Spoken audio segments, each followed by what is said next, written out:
Welcome to Rewatch and Rank. On this channel, we rewatch older TV shows, provide a summary and opinion on the episode before ranking each episode against each other. Today's episode is Gekkan Shoujo Nozaki-Kun, episode 9, Do You Have Enough Excitement? The episode in a nutshell is a brief summary of what happened within the episode. As the episode opens, Sakura is standing there having forgotten her umbrella when Nozaki happens to come along, and she basically says that there was a 100% chance of rain that day and she must be the only dunce in the school who'd forgotten their umbrella.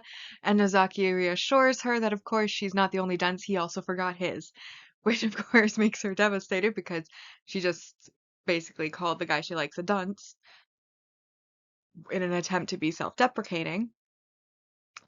But then they basically try to wait out the rain and decide to think up some rainy season umbrella scenarios for Nozaki's manga. So the first thought is that, Suzuki forgot his umbrella and then a bunch of girls offered them to him and it unfolds like a field of flowers. However, then we have Kashima walking up and forgot her umbrella, and then all the girls come running and open up their umbrellas, basically creating a little bit of a mushroom. Well, basically looks like a dense mushroom bulb around Kashima, so he axes that idea. Then they decide maybe they'll think of like a cool way of opening the umbrella. And this, of course, is when Seo comes by and drops her open umbrella onto Sakura's head and says, "You live farther away than me. Here, use this," and then goes running off into the rain using her backpack as some form of shelter while laughing. And Nozaki basically is like, "Don't be fooled by Seo," but he'll write it down anyways. Then he and Sakura decide to share Seo's umbrella on the way home. And at first, Sakura is attempting to hold the umbrella, but she's very much too short really to be holding it over Nozaki. She's basically walking with like her arm way up. And then she starts to realize, oh my gosh, I'm sharing an umbrella with the guy I like. And she starts freaking out. And poor Nozaki gets like the umbrella like shoved down onto his head because she's too short. So then after that little episode, he takes the umbrella and they start walking with it. And he remembers in manga that sometimes like the male lead will, you know, shift the umbrella so it's a little bit more over his companion. So he tries to do that, but just ends up basically having all the runoff of the umbrella land on Sakura's head because he's not holding it evenly. So that plan fails. Then he decides, you know what? The best option here would be for me to take the side of the road, to protect it from the rain, because walking by the roadside could be dangerous. And just after he does that, a car goes by, and the splash is so large that it gets both of them wet. And he basically says, like, there was nothing I could have done to prevent that because it was such a big wave. And then they continue walking, and settle into like a regular walk, and she hopes that they never get to Nozaki's house because she's enjoying sharing an umbrella with him so much. And then he out loud says he wishes he hopes that they don't get to his house. And she like looks at him all like excited, thinking like maybe he wants to spend more time with her. And then he basically reveals that he had laundry drying outside that morning, which is now going to be soaked. And she realizes he's just trying to escape from reality. Then they reach his apartment. He brings her a hot beverage and comments on how their uniforms are soaked and suggests she change into the sailor uniform that they had gotten at the mall that she absolutely refuses to use, and then shows her what he wants the cover to look like with Mamiko in a sailor uniform, but she refuses to model it. And that is where we end the first half of the episode. In the second half of the episode, we reconnect with Miyako, who we haven't seen for a while, and she's at school as a college student, which is what And basically, the fellow students think that she has a boyfriend because she's constantly writing letters in class. However, we then have them indicate one of these letters, which includes, of course, things like fighting with 10 other girls for his affection, add tanukis, and things like that. And they're like, this guy sounds like a jerk. Then they realize that she's on the phone and they wonder if it's maybe with her boyfriend. So then they go out and she's like bowing and apologizing, and of course, being a bit of a pushover, unfortunately, for this character that is her character setting.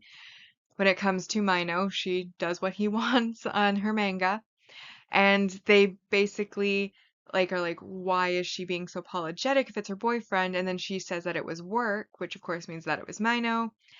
And they think that maybe it's debt collectors and she works a nighttime job because why else would you need to be apologizing like that to your workplace? Then we have Nozaki, or rather, Sakura and Nozaki are at his house, and Sakura's looking at a magazine and admiring the fact that her beta is in the magazine and how that's something that feels very fresh. And Nozaki's like, yeah, sometimes it's good to remember, how it felt the first time. And then he goes to Miyako's house to remind himself how terrible Mino is.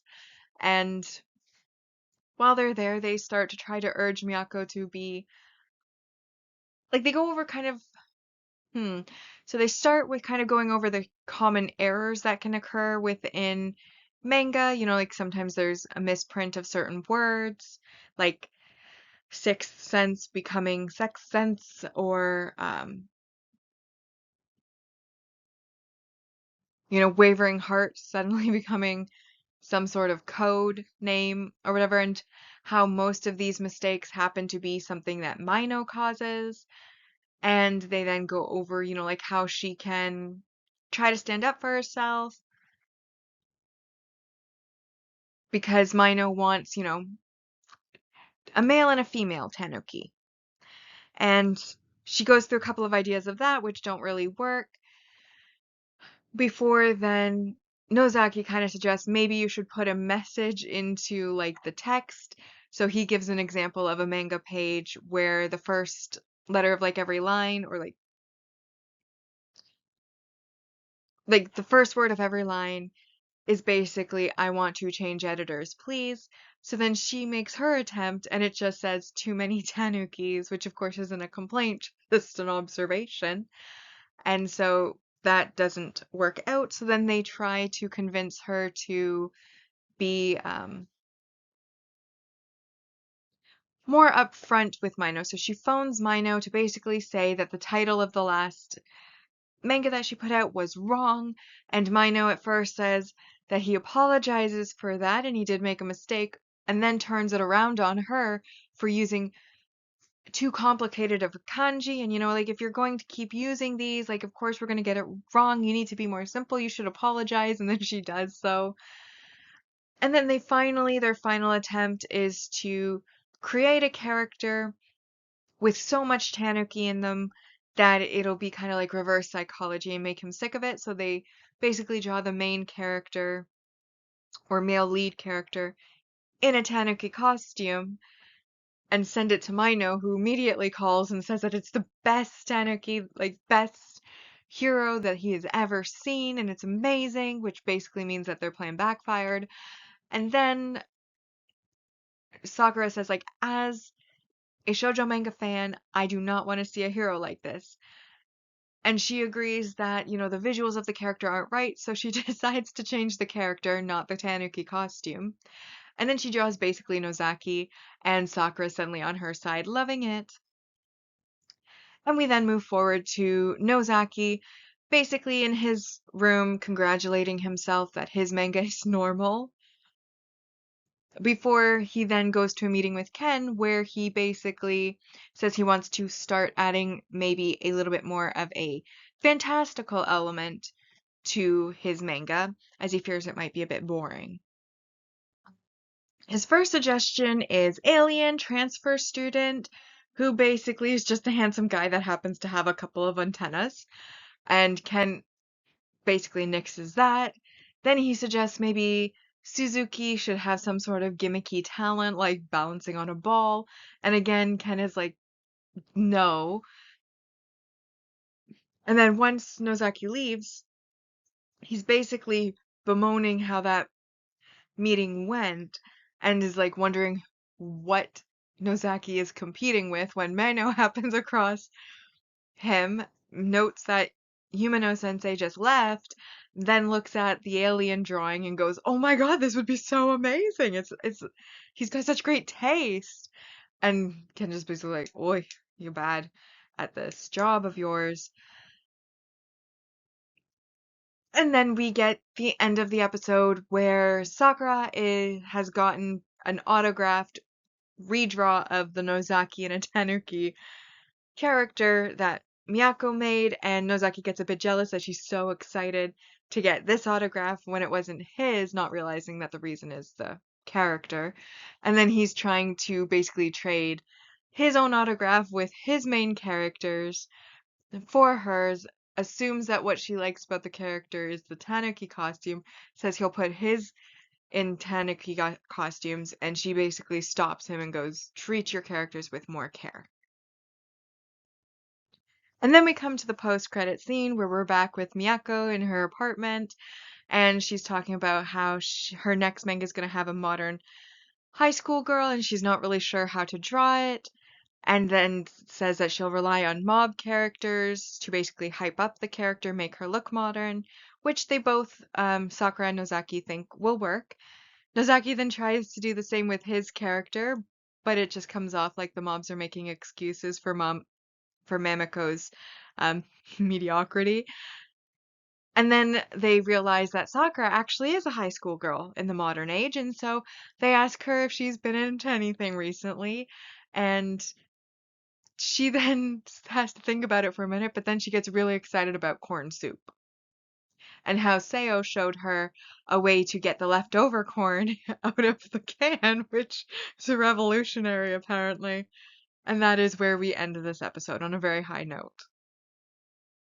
So with the episode summarized, it's now time to rank the episode. As always, we're going to be ranking on our two ranking lists. The first one is our mostly objective ranking list, which doesn't use emotion, but bias and judgment can still apply. And then the personal ranking, which of course uses emotion to determine the score. So for our mostly objective rank values, again, I didn't think that there were any negatives that really applied to this episode that hadn't already been addressed in previous episodes. Like, for example, Mano's really bad at his jobness. Anywho, the first point is 1 point, and this is a single episode supporting character introduction. Basically, in the written manga, like the actual manga, this character was named. I don't think in the anime her name was revealed, but because she is a known character, we know what her name is, and that is Hina Hisakawa, who is, of course, one of Miyako's college friends, who in this episode is the one leading the charge on the speculation that perhaps Miyako already has a boyfriend, mistaking her manga outlines as letters to a boyfriend. Then we have 2 points for our multi-episode supporting character development, which of course pertains to Miyako, who we find out, in addition to being a mangaka, is also a college student, and I think she basically keeps her mangaka career a secret from her fellow students, which is why they, of course, have that misunderstanding regarding what her job is, being like a nighttime job with debt collectors and mistaking her outlines as boyfriend letters, etc., etc. And that's worth 2 points, which brings us to a total of 3 points for this episode. So our season 1 ranking so far for our mostly objective ranking, in first we have This Love, ... is being turned into a shoujo manga. Say hello to the new heroine. The Man Who Envisions Love, I'll Cast a Spell on You, There Are Times When Men Must Fight, The Prince, Girl of the School's Problems, Violence versus the Prince, The Manga Artist's Brain, Nozaki-Kun, and then this episode unfortunately does fall into ninth place. Do you have enough excitement? Bringing us to my personal ranking, and you might have noticed that I said unfortunately on the last list. That is because I don't agree with that ranking. I really like this episode, particularly the first half. The rainy season one isn't necessarily the funniest, like it does have some amusing points, but in this case, even though I comment frequently on how this is a comedy series, so I really judge it based on how funny it is more so than any other aspect of it, I did think the rainy season first half of the episode was really well done. I think it kept okay, I see. So here's the thing. I love the rain. It's my favorite weather. I think everything is just better when it rains. I think the world's more beautiful when it rains, especially even slightly after it rains, when everything looks all shiny, clean, and new. I really like the rain. So of course, the first half of the episode being focused on the rainy season just hit my bias as far as setting is concerned because rain always gets bonus points from me personally. I liked the scenarios that they were going over. I like how they did manage to make them somewhat amusing, though it did have a little bit more of a serious undertone to it. I liked how between their conversations or little scenarios, it would flash to a cute little nature scene with like a snail on a leaf while it rains and maybe some what looked to me like hydrangeas maybe. You know what? I don't know flowers. Don't quote me on that. I could be completely wrong. Anyways, some nice little flower shots with like the little droplets kind of falling off of the petals and the leaves. And anyways, like it was very beautiful of a scene. But again, it wasn't super funny, so I need to talk it a little bit, but the rain also kind of balances out those points because I do love rainy weather. So, first half, I really liked, even though it wasn't that funny. The second half, I do think, again, like it was really you had to be there. I think I did a terrible job describing it in the summary, to be honest. I don't think I did it justice at all, but I'm not really an intentionally funny person. Most of the times, if I am funny at all, it's completely by accident. So I don't think I did it justice, but I do think that it was amusing and funny to watch. And you'd have to be there and watch it to get that, but it was very amusing. And I liked all of like the way that there was like misunderstandings, how Miyako is such a like a cheerful but also kind of a pushover type character, but not in like a bad way necessarily because she's so cheerful. It's almost like rather than saying like that she's being walked all over, it's more like she's just, waving them through, accommodating because, she's happy and content and why let anyone else bring you down is kind of the feeling I get versus like doormat. So I like the way that they made her a pushover as opposed to the way some other people and other shows are made into pushovers. It almost comes off as a good thing, is what I'm saying. But anyways, very amusing.